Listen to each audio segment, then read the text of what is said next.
Good evening, beautiful, kind, patient, loving people. Make sure you tag all of your people, especially your young people. Good evening, and good evening.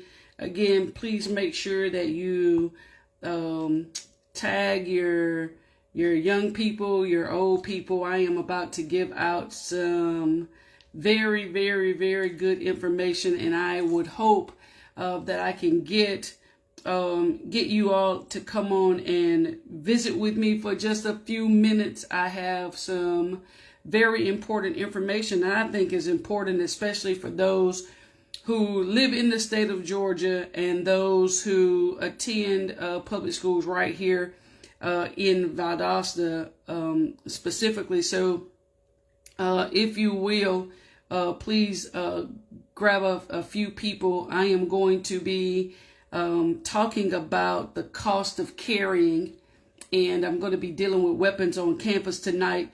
The reason why I've come to this particular platform is because I didn't have, I only had one person to join me on the Google Meet, so I decided that for this particular session and this particular topic that I was going to come live on this Sunday evening. So if you will tag all of your people, young, old, whomever, but I would like for you all to come in, and like I said, I am going to be dealing with the cost of carrying, and we're talking specifically about weapons on campus, specifically school campus. So if you will, please hashtag the cost of carrying. If you will, also please make sure you tag somebody and let them know that I am on, and we're going to be talking about some very important information. I think it's important for anybody who is, especially in the state of Georgia. This message is going to be, you'll be able to apply this wherever you live, wherever you reside, especially if you reside, again, in the state of Georgia. So again, I appreciate everybody for coming in. I want you to tag at least 5 people if you don't mind. And I'm going to go ahead and get started just for the sake of time. Thank you so much on this Sunday evening for allowing me to come into your living rooms in your home. And again, I'm going to be giving out some very, very, very important information regarding the carrying weapons on campus and having weapons on campus. And again, I'm going to go through a brief evening of giving out this information, and hopefully that someone can take something from this. Maybe I give you some information that you may not have been privy to. Again, this is the Real Talk Teen Talk. Get your kids on, get your teenagers on, tag somebody, pass it along. But we're definitely going to talk about it. And so tonight we're going to talk about statistics as it relates to weapons on campus. We are going to define what a weapon is based off of Georgia law, which is the official code of Georgia annotated. We're also going to discuss how we can prevent weapons from being on campus and identify those consequences that are there, not only criminally, but disciplinary wise for our local school district. So again, this is very important information, and hopefully we can get our young people on, and parents, if you will pull your teenagers in, your kids in, elementary school in, whatever the case may be. Again, this is an important piece of information that I'll be giving out. My name, of course you can see my name, but my name is Sabrina Smith. I am the founder of a nonprofit organization that focuses on the prevention of juvenile delinquency and also child fatality prevention, or awareness and prevention. I am the owner of Empower to Thrive 180, which is the ultimate coaching solution for all of your coaching needs. I am also, and I think one of the key things here is I'm also currently the Director of Safety and Security for the Valdosta City Schools District. The message that I'm providing tonight is as it relates to weapons on campus, but not necessarily in conjunction with the Valdosta City Schools. However, the information that I'm going to be giving out that we're going to look at tonight is going to stem a lot from the Valdosta City Schools Code of Conduct, more so than we have the official code of Georgia and definitions of what a weapon is. So again, if you have any questions or concerns, if you happen to need me for any particular thing, I am also going to provide my telephone number, which is available. It's not like I'm giving out a secret. It's available pretty much anywhere you look for me, and that's area code 229-548-5481. For instance, if you have any questions or concerns, you have kids that you're maybe having some difficulties with and need some help with, I will definitely do my best to kind of work them into the rotation of having that conversation. But again, tonight, I truly want to give this information about how we should truly be taking what we see in the national media, the national news media, what we have also read on social media. It's important for us to take that to heart because I strongly believe in this, that we are no longer in a time of if it's going to happen in Valdosta, but when it's going to happen. We can sit if we like and act ignorant to the fact that there are things that are happening in our nation that rises a level of concern, especially again if you have children who attend school, regardless of where they attend, whether it's here in Valdosta or elsewhere. There is a concern about weapons on campus and what are we looking at and how do these things not only affect a school community, but us as a community as a whole. And so there's I was reading an article on this a few weeks ago, and it says school is the last place where kids should have to worry about gun violence. School is the last place that children should have to worry about gun violence. When they step foot on campus, hey Leela, when they step foot on a campus, they should be worried and focused on getting their lesson, getting an education so that they can better themselves, so they can learn and be able to adjust and adapt into society as productive citizens.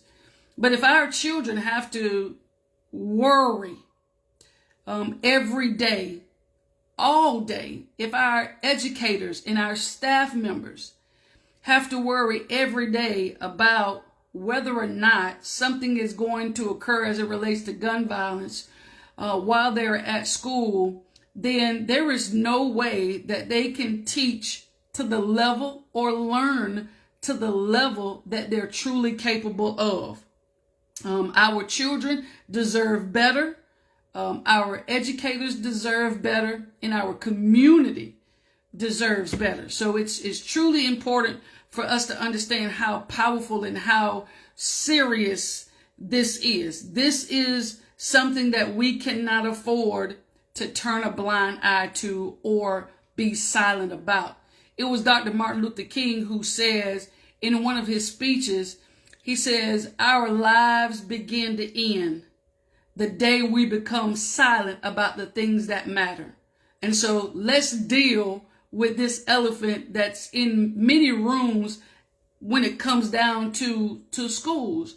We are concerned about whether or not we are prepared, whether or not we're doing everything that we can in order to protect our children, in order to protect our staff members, and to protect our visitors on campus.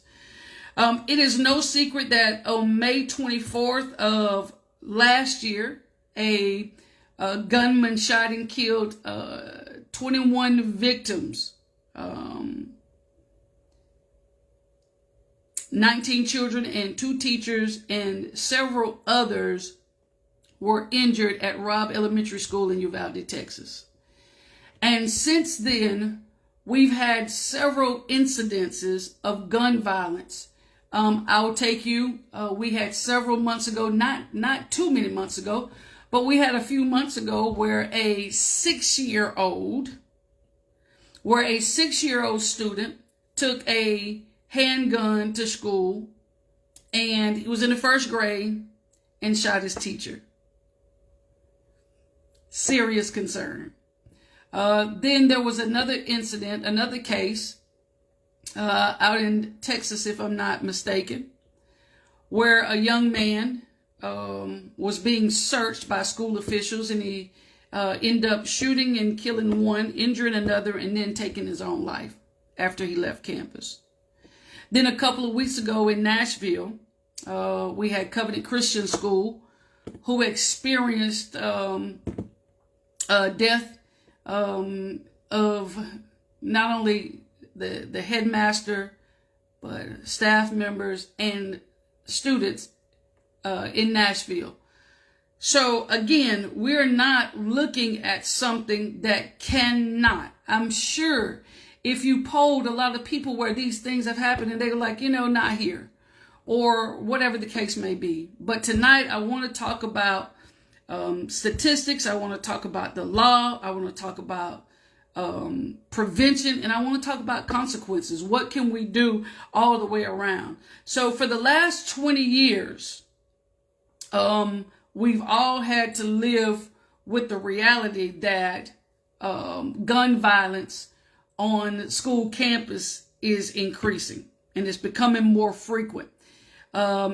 Last year, or the school year 2021 to 2022, was the worst period for this violence.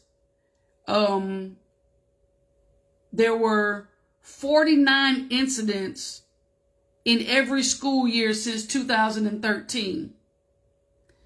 But this past school year, hear me when I'm talking, there were 193 incidents of gunfire on the grounds of preschool and K through 12 schools.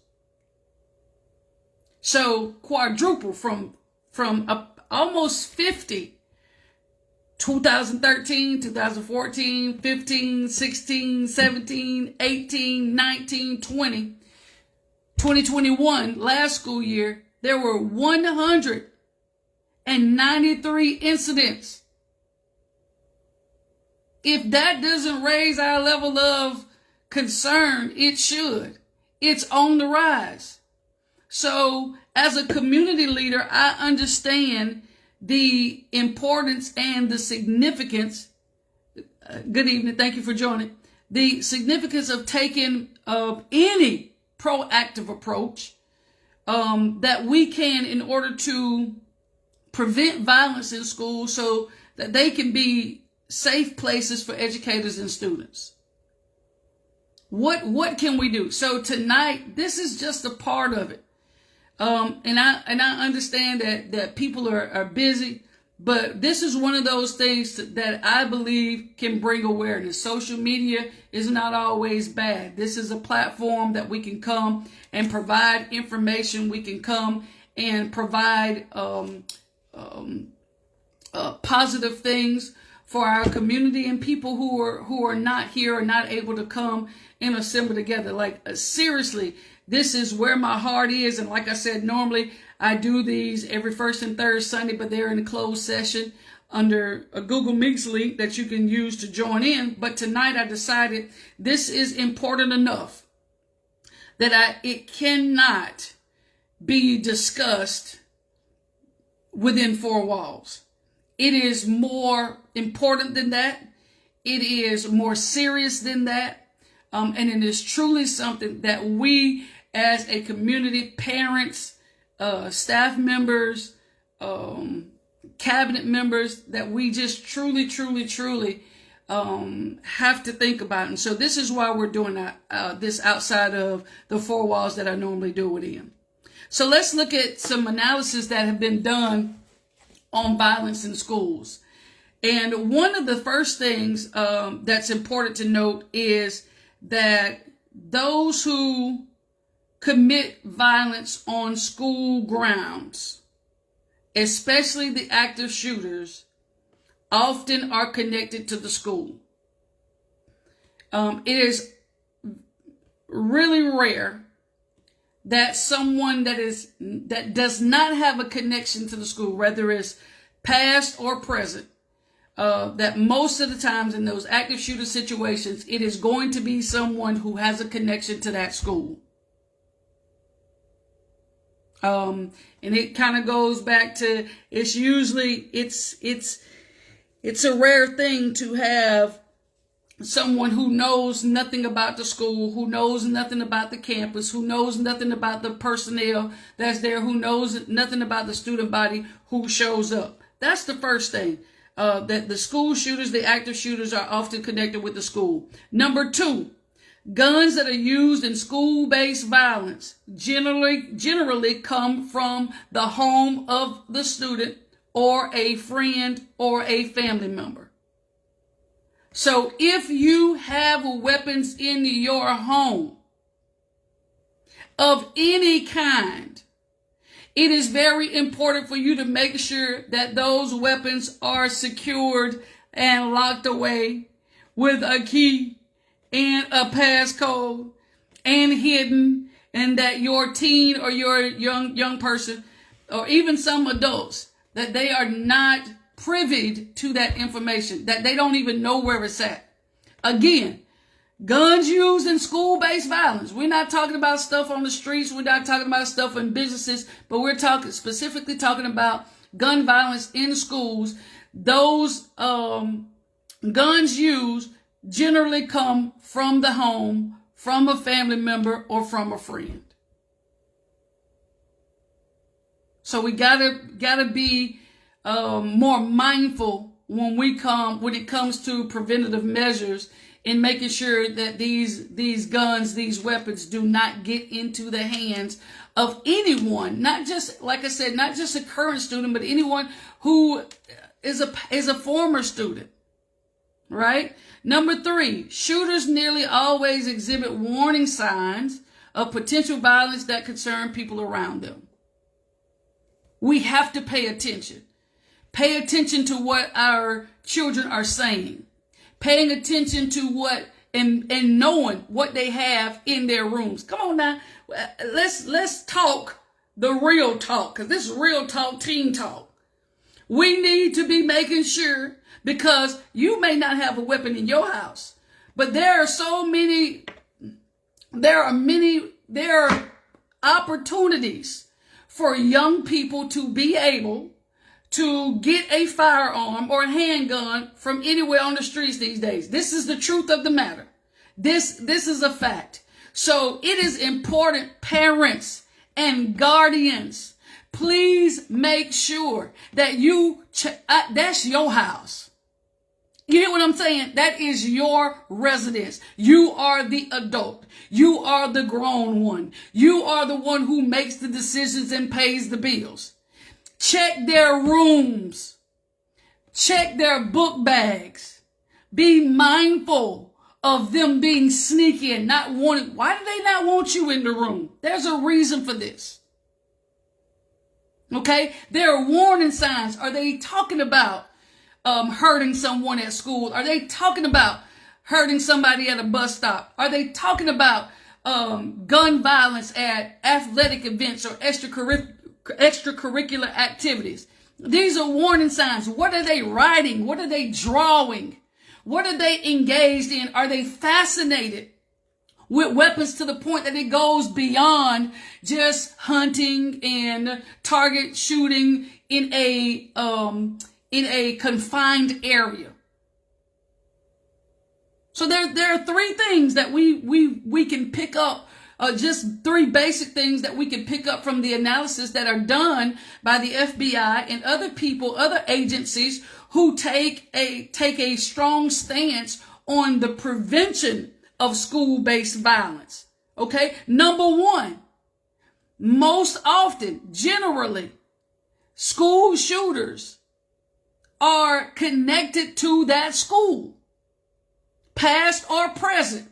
Number two, The guns that are used in school-based violence are obtained from home, from family, or from friends. And number 3, there are warning signs that are exhibited. This is what the analysis said in reviewing all of these things, right? In reviewing all of the school shootings that we see. Remember now, we've had 193. We had 193 just last school year compared to 49 in the previous 8 years. Warning signs. And you know, it's sad when we have incidents, and not here. This is just broadly. You watch the news media and you have people who come up and say, you know what, I received a text message, or I got these strange messages from them, or they started talking crazy, or they started going left and they had this infatuation, or they were angry at a teacher. They were upset because this occurred. They were being bullied. They were being talked about. These are things that should raise our levels of not just suspicion, but our level of concern. Like, hey, this is abnormal, or this is an obsession. This is a fascination with violence, with killing, with death. These are signs of someone who is in crisis. And if your child attends any school and you don't have the resources to go outside of the school to get your child help, if they are in crisis, it is your responsibility to make someone aware. There are crisis counselors that we have. I can speak for Valdosta City Schools. We have counselors who are available. We have a crisis response team that's available. Social workers who are available. And this is, again, just not within a school district, but I'm talking about community-wide. There are so many resources that will be willing to assist you if you said, I have my child, law enforcement, I have my child who I found a weapon in their room, or they've had these strange writings or manifesto or a journal or something where they're exhibiting these signs. It's important for you to report it. Because you never know. Listen, there's not many times that we hear when attempts of school violence have been thwarted, which means they've been intercepted before it happens. Whether someone reports it, whether students reports it, whether a parent calls in and reports it. You don't see that very often on the news. But what you do see are those attacks that happen, those casualties that occur. And then people say, you know, I wish I would have said something. I wish I would have done something different or done something more. All right. So that's the analysis, those 3 things. And now we're going to shift over to discussing what the law is as it relates to guns. So please, if you're on with me, it's kind of hard for me to do because I'm working like on several different devices here to try to stay up on comments and when my young people come in, because I do want to acknowledge them. So the first code section that we're going to look at is the Official Code of Georgia Annotated 16-11-132. This is the first law that we're going to look at. And it says, it shall be unlawful for any person under the age of 18 to possess or have under such person's control a handgun. Okay? Am I going in and out for anybody else?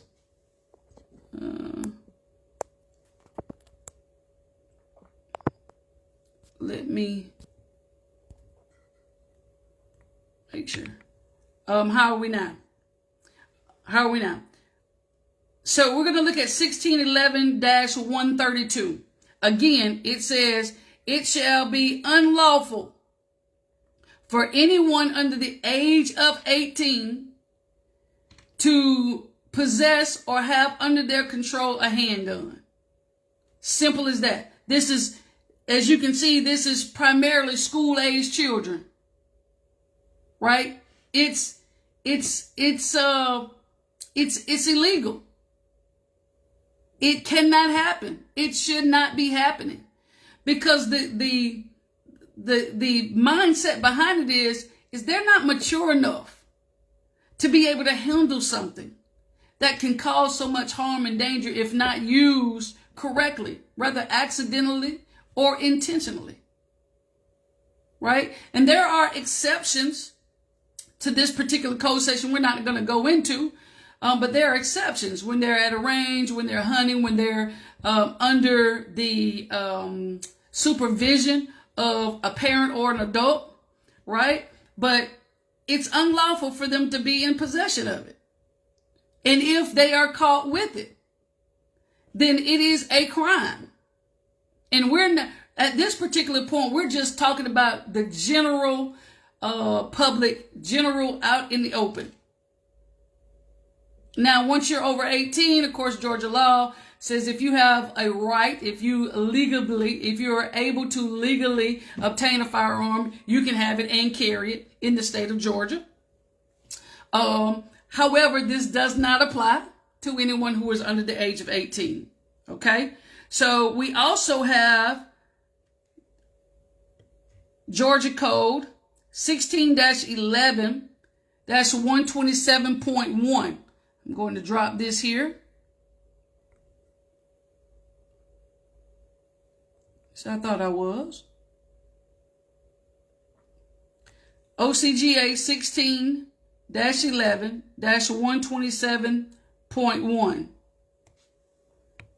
And this is the important one that we're going to talk about. All right, so it's not going to let me copy, but oh well.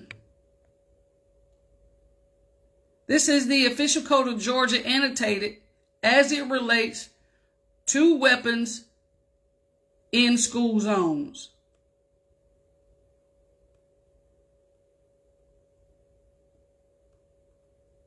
Okay.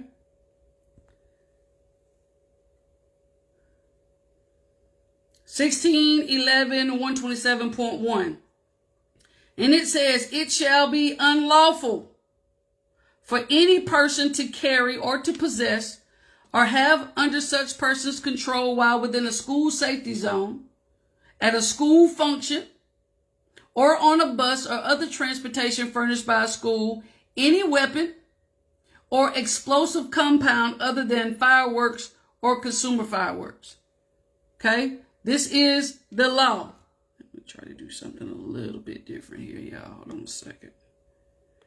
I'm going to try to get this.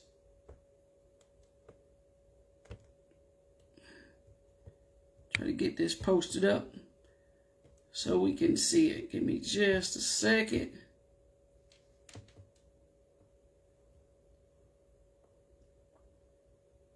There we go.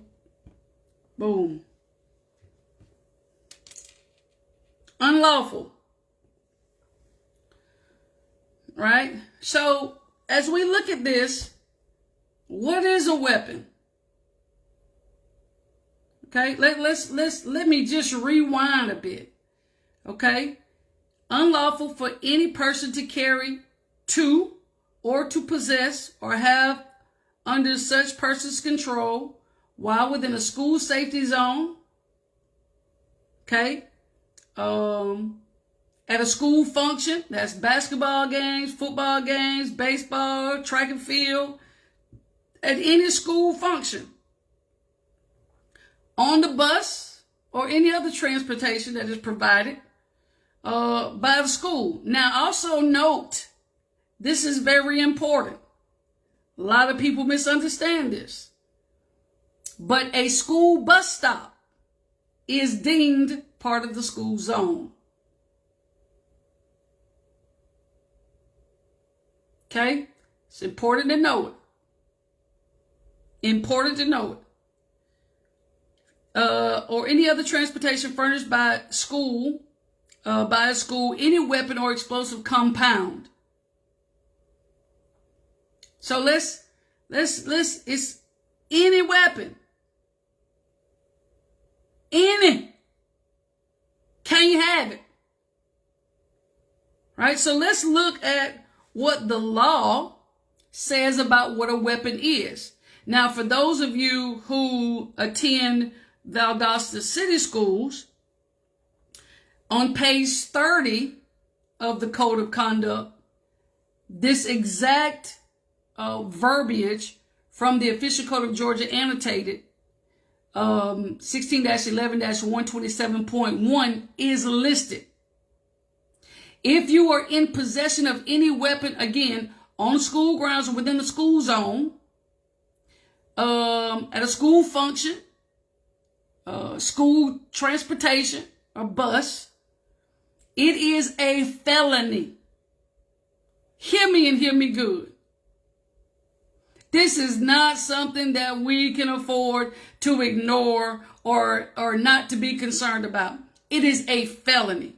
And depending on the age of the child or the age of the person who is in possession or have under their control a weapon, anything, I'm going to give you what the definition of a weapon is, going to be charged with a felony.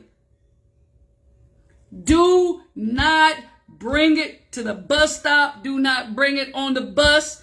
Do not have it in the school zone. Don't have it at the football game, the baseball game, track, the debate, the performing arts center. Nowhere within the school zone. And it does not matter that school is not in session. This is the law. It's a felony. If you want your life to change drastically, based off of what you bring on campus, it will change drastically if you bring a weapon, if you take a weapon on campus. And it's that felony, oh, honey, again, change your entire life. So let's look at what a weapon means and what it includes. Okay, so this is important. A weapon is any pistol, revolver, now listen at this, or any weapon designed or intended to propel a missile of any kind. Here it is. Those airsoft guns, weapon. BB gun, pellet gun, weapon. If it can project something from the barrel, it is considered a weapon by the law. So, especially dealing with the elementary age students, please, parents, for one, let me just say this. Please be mindful of purchasing or allowing your minors, your children, to have these BB guns and pellet guns, airsoft guns, CO2 guns, or whatever it is, that look real. That you cannot tell that it's a play gun until you have it in your hands and you try to rack it or whatever the case may be.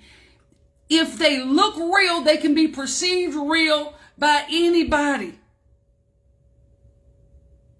So, for one, please, I just tell you not to buy it, but that's your business. But please be mindful that they do not have these in their book bags. They don't bring them on campus. They don't have them in their pockets or anything because it projects and because it is a replica of a real gun.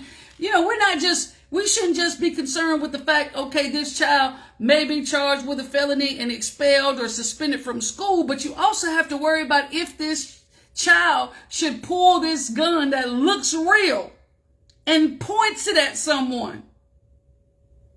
Points it at a school resource officer or a law enforcement official. What could happen? It could be deadly. So please hear my heart's cry on this. And God knows I wish that there were 20,000 people on this live right now to hear this.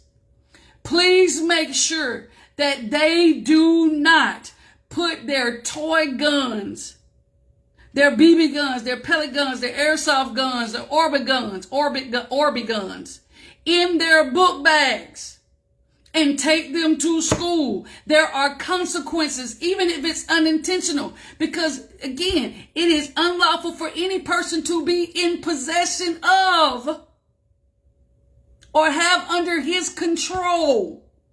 In possession is on them, their hands, their pockets, their sock, their jacket. But having control of is in my book bag. You have control of it. It's yours.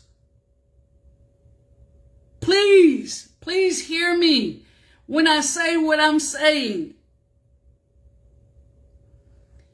A weapon includes any pistol, self-explanatory, any revolver, self-explanatory, or any weapon designed or intended to propel a missile of any kind, or any dirk, bowie knife, switchblade knife, ballistic knife, or any other knife having a blade of 2 or more inches.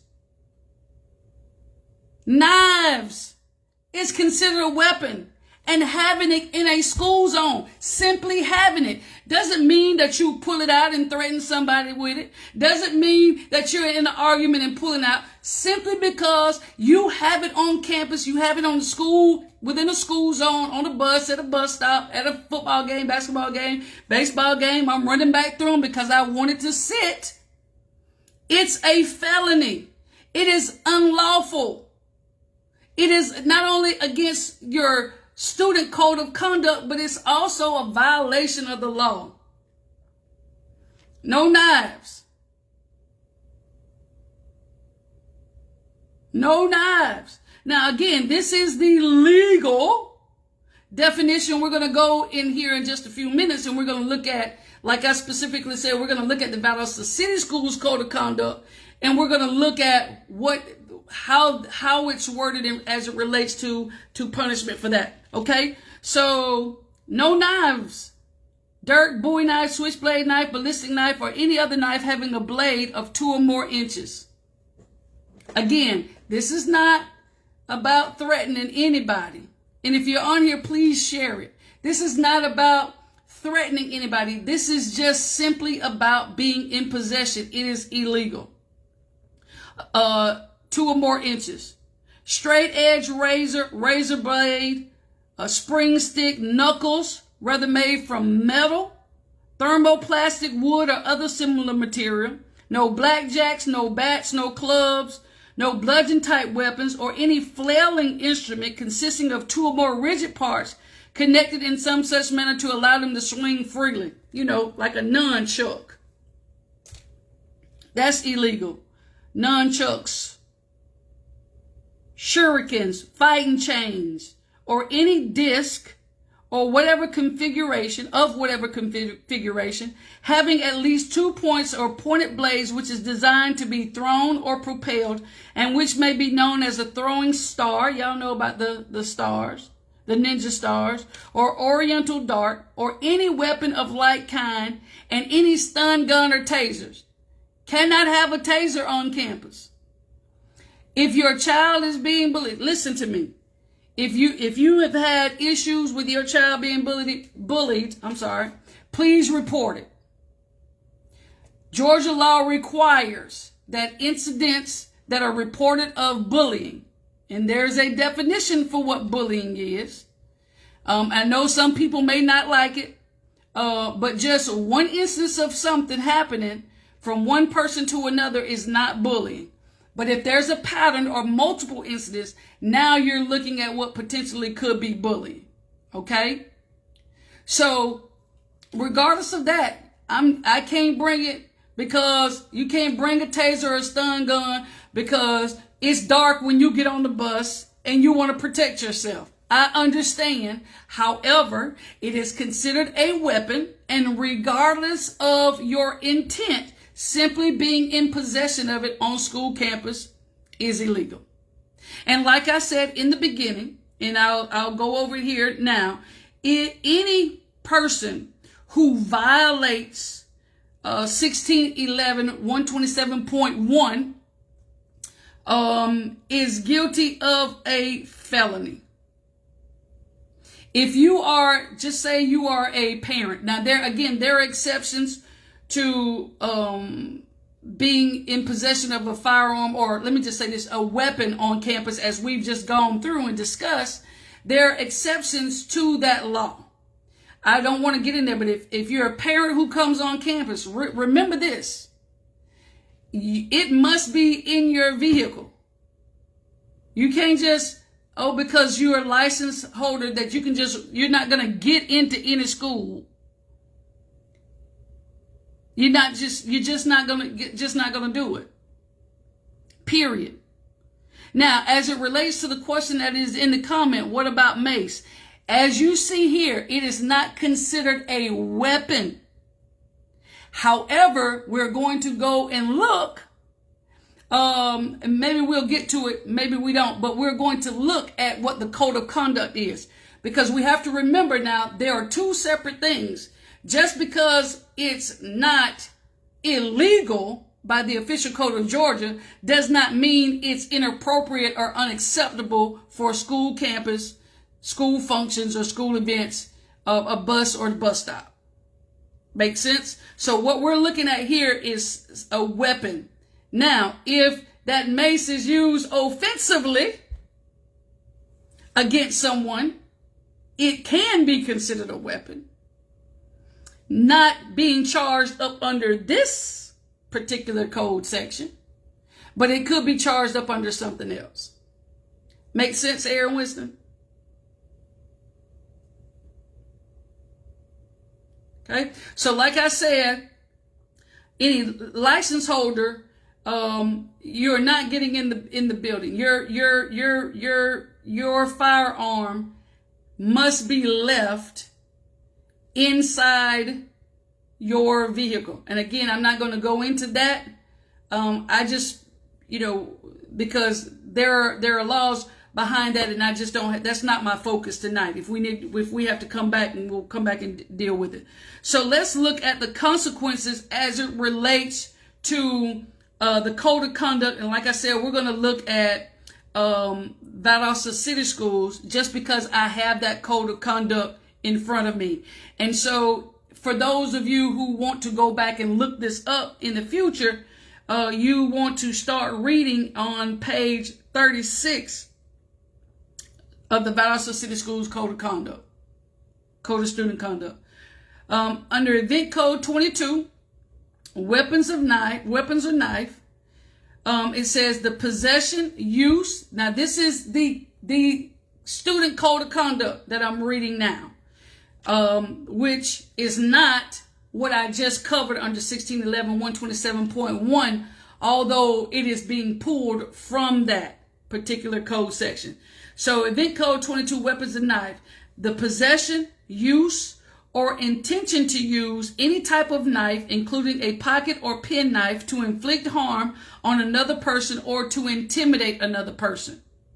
So there are different levels that we want to look at. So under weapons, there are weapons and knife.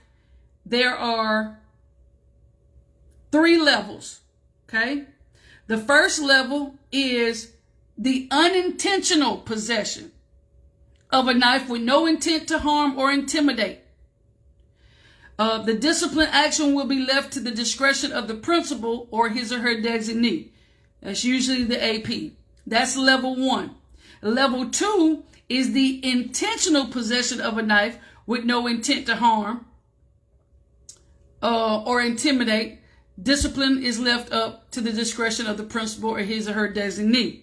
And again, this is for a weapon or a knife, a knife.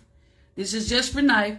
We're looking at unintentional with no intent, intentional possession with no intent. That's level 2. And then there's level 3. And level 3 is intentional possession with or use of a knife with intent to harm or intimidate. Level 3 is always going to be the maximum disposition.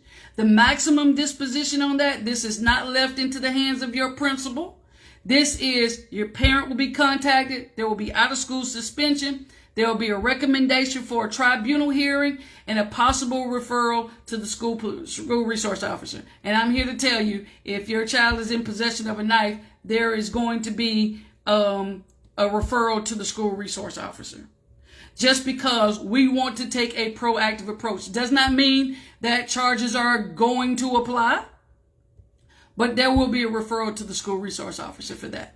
Again, we are in times, beautiful people, where we cannot afford to just turn a blind eye or not treat this as though it is a serious matter, as though it's not a serious matter. So now we also have event code 23. That was event code 22. Event code 23 is weapons or other weapons.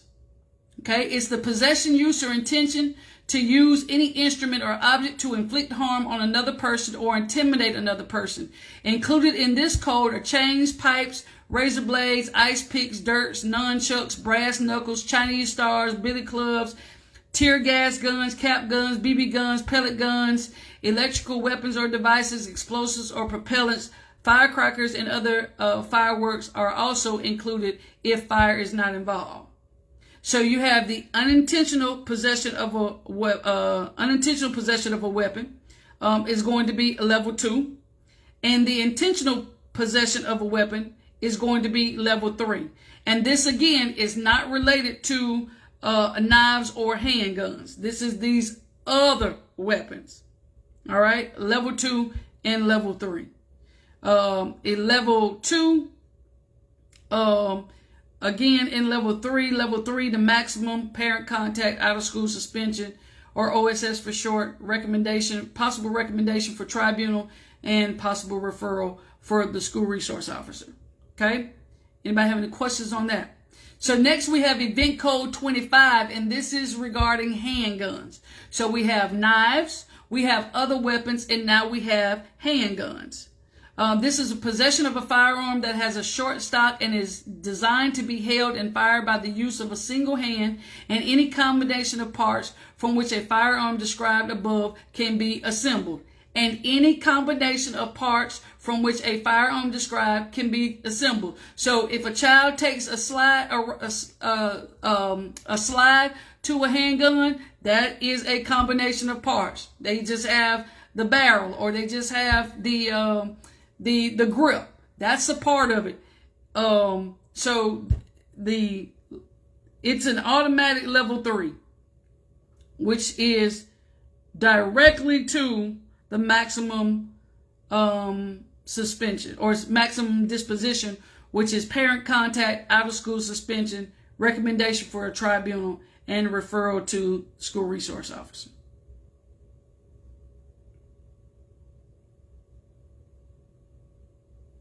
Whew. Merciful Lamb. Event code 26, which is going to be rifles or shotgun. Rifle means a weapon designed or redesigned, made or remade, or intended to be fired from the shoulder, and is designed or redesigned and made of or remade to use the energy of an explosive to fire only a single projectile through a rifled bore for each single pull of the trigger. The term shotgun means a weapon designed or redesigned, made or remade, and intended to be fired from the shoulder, and designed or redesigned and made or remade to use the energy of an explosive to fire through a smooth bore, either a number of ball shot or a single projectile for each single pull of the trigger. That's a level 3. Maximum disposition will apply for any incident involving a rifle or shotgun. Again, that's parent contact, OSS, recommendation for tribunal, hearing, and referral to the school resource officer.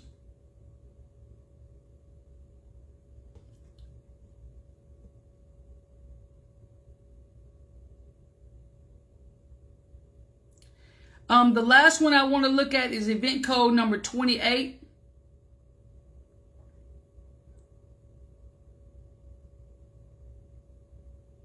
And this is where we look at, and this may help you a little bit more as well. Event code 28, other firearms. Firearms other than handguns, rifles, or shotguns, as defined above, includes any weapon, including a starter gun, which will or is designed to or may readily be converted to expel a projectile by the action of any explosive, the frame or receiver of any weapon described above, any firearm muffler or firearm silencer, any destructive device, which includes any explosive, incendiary, or poison gas, a bomb, grenade, rocket having a propellant charge of more than 4 ounces, missile having an explosive or incendiary charge of more than a 1/4 ounce, mine or similar device, any weapon which will or which may be readily converted to expel a projectile by the action of an explosive or other propellant, and which has any barrel with a bore of more than 1/2 inch in diameter, any combination of parts either designed or intended to use in converting any device into any destructive device described above, and from which a destructive device may be readily assembled. This shoots again automatically to a level 3. Okay, that's maximum disposition. All right, so those are what the consequences are for having a weapon on campus or anything that can cause harm to someone else outside of what is materials and items needed for class. We do know a pen or a pencil or any other type of school item can be used offensively. And again, it could be deemed, and we'll follow up under weapon other. These are things that they're not necessarily a knife, not necessarily a handgun, a rifle, or a shotgun, or nunchucks. You have other things, and then you're looking at other charges other than the 2 that we talked about. Now you can be looking at aggravated assault charges, aggravated battery charges, simple battery, simple assault. Excuse me. These are charges that can stem from these actions. So please, as it relates to prevention, the first thing is make sure that we prevent our young people, our minors, those who are still in school, prevent them from being able to gain possession of these devices. Now, I do know that we have 19, 20, 21-year-olds who may be still in school for whatever reason. Again, though they may be able to legally have it at home, there are still requirements of where that firearm should be if you are a licensed holder, and where it should be kept if you were to come onto school campus. Okay? So that's important to know. So again, we want to make sure that we prevent our young people from getting in possession or getting these guns and these weapons in their possession. Number 2, we want to really talk about secure storage. And a part of that prevention of them from getting it is making sure that if you have a firearm or a handgun or whatever in your home, knives, that you make sure that these items, these weapons, are securely stored somewhere and out of the reach of our young people. Okay? And you want to lock all guns away in a safe, preferably with a key and a passcode. And you want to utilize gun locks. I do know that I can say this without a shadow of a doubt. If you do not have a gun lock and you need one, I have some that I have, but I do know that if you're here within our community, you can also grab one from the Valdosta Police Department. They also have them at the Lowndes County Sheriff's Office. And there may be other agencies within our reach, within your reach, that you may be, and even in your community where you live, where you should be able to go and obtain a gun lock if you don't have one. But you can also go to places that do sell firearms and be able to purchase gun locks as well. So you have chains and retailers who sell firearms that will be able to, I'm sure they have gun locks available. Any new firearm that you get, the majority, I won't say all of them, but come with gun locks. So Aaron Winston, if you get with me, I can get you one. Like I said, I do have some. You can also get, again, the crime prevention officer, community outreach officer at the Valdosta Police Department, Officer Randall Hancock, my dear brother. He also has them as well. And again, I'm sure you can get them from other agencies that are in our area as well. And one of the other things that we do as well, in every school district, it is a requirement to have frequent active shooter drills. So please know that this is part of that prevention and strategies of teaching our children what to do should there be an alert that says that there is the potential for a mass casualty or an active shooter in the building. We do have frequent active shooter drills that occur. I can say specifically for the Valdosta City Schools District, we do have them. You can go to www.gocats.org if you want to know the types of drills that are held at the Valdosta City Schools. And again, these are frequent because, again, we don't want to just talk about it, but we also want to, again, be prepared and be proactive in training, in practicing, in the understanding of what happens and what we expect for them, and developing that muscle memory. So when they are stressed, when the anxiety level is up, then muscle memory kicks in. It's not something I think about. We practice it often so that I know what to do. When I can't think, my body knows how to act and how to safely act.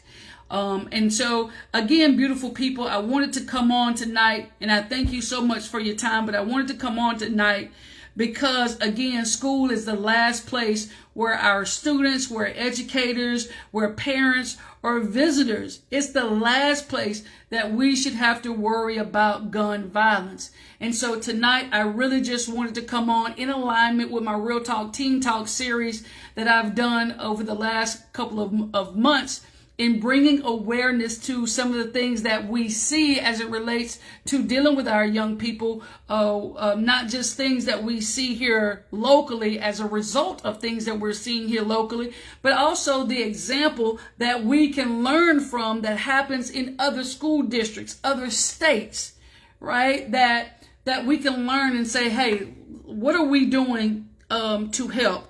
And I will say this has been made public, so I'll talk about it as well. One of the things that the Valdosta Board of Education has just recently done, they recently approved the acquisition of weapons detection systems for each of our schools within our district. We are super excited about it. I know I'm excited about it.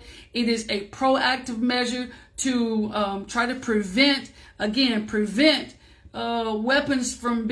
weapons of mass casualties from being brought onto our campuses. And again, we can just look at the statistics, right? We can look at the statistics that says here last year, 193 incidents, people. 193 incidents. That is something that we are concerned about. And I say we, speaking for the Valdosta City Schools District, our board, our superintendent, our assistant superintendents, and you as stakeholders, as parents, as students, as visitors on our campus. We want our district to be to provide a safe learning environment for everybody.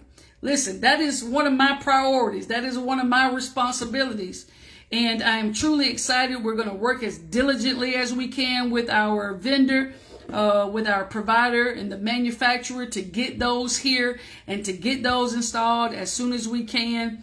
And again, it is not to be disparate in our treatment of any of our students. The system in itself it handles all of the identification, and so it keeps no data on race, and we'll be able to calculate data on the types of weapons that we do get possession of, that are brought to school. So again, beautiful people, please, let's be mindful of this. Let us continue to pray for our young people, continue to pray for our school districts. And I'm not just talking about the one I work for. This is our community. That means every school, every daycare, every child care center that is within our community, we're concerned about. And it's one of those things to where it truly is something that I go to bed with on my mind at night, and it's also something that I wake up with when I get up in the mornings, because it's that important. You know, certain things are, you just know that you're going to have happen when you get different personalities together. When you have kids, hormones are raging, you got high levels of estrogen, high levels of testosterone, you got egos, you got peer pressure and trying to fit in. So you're going to have things that happen, conflict that happens. You're going to have, people not seeing eye to eye. And those are the typical things that we see with people who are growing and developing and going through adolescence and puberty. But what we cannot afford at no point is to have something of the magnitude of a school shooting in our community. Again, we work very well with our law enforcement partners. We're super excited about the community that we live in. We're very confident in their ability to respond, their abilities to eradicate any threats, to stop the killing, should we have that type of incident. But we truly need the help of everybody, of every agency, every parent, every guardian, and every student, to assume a level of responsibility and take a posture of responsibility and accountability for your young student, and make sure that they let them watch this video. We're taking it serious. We are taking it serious. Every incident.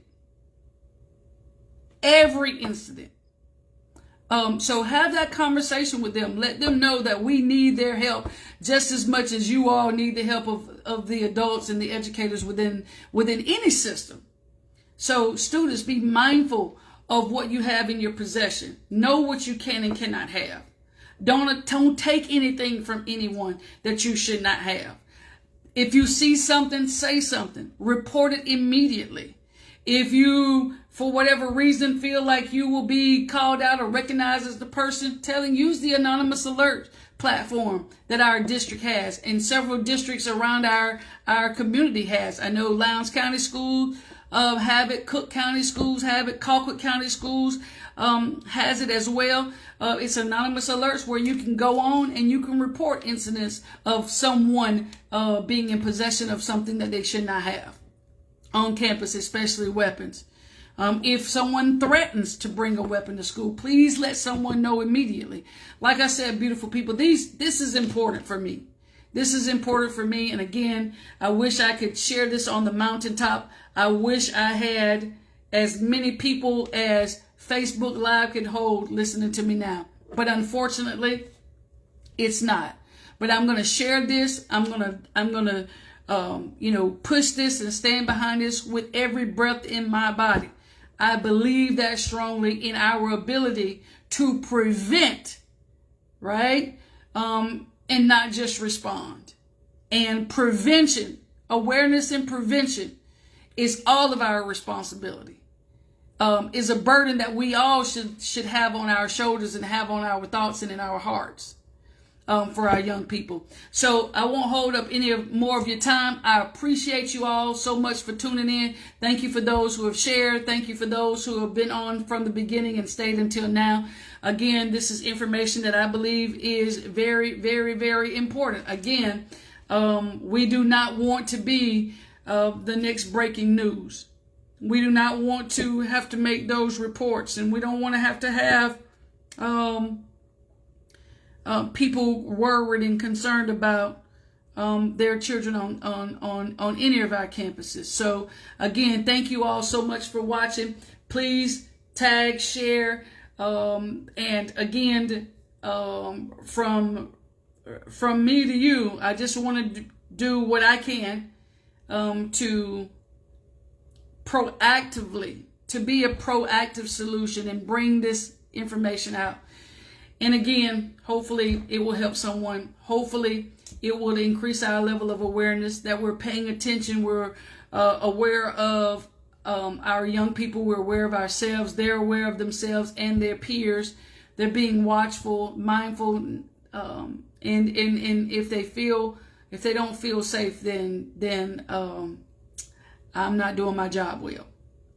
So again, thank y'all so very much. I pray that I've said something to help you. Until the next time, this concludes our Real Talk Teen Talk on this week, the cost of carrying and having weapons on campus. Thank you so much for your time this evening. Have an amazing week upcoming, and be safe, buckle up, and remember, the lines on inner perimeter are straight, or not straight, so you got to make sure that you are paying attention. Until the next time, I love y'all beautiful people. Have an amazing night.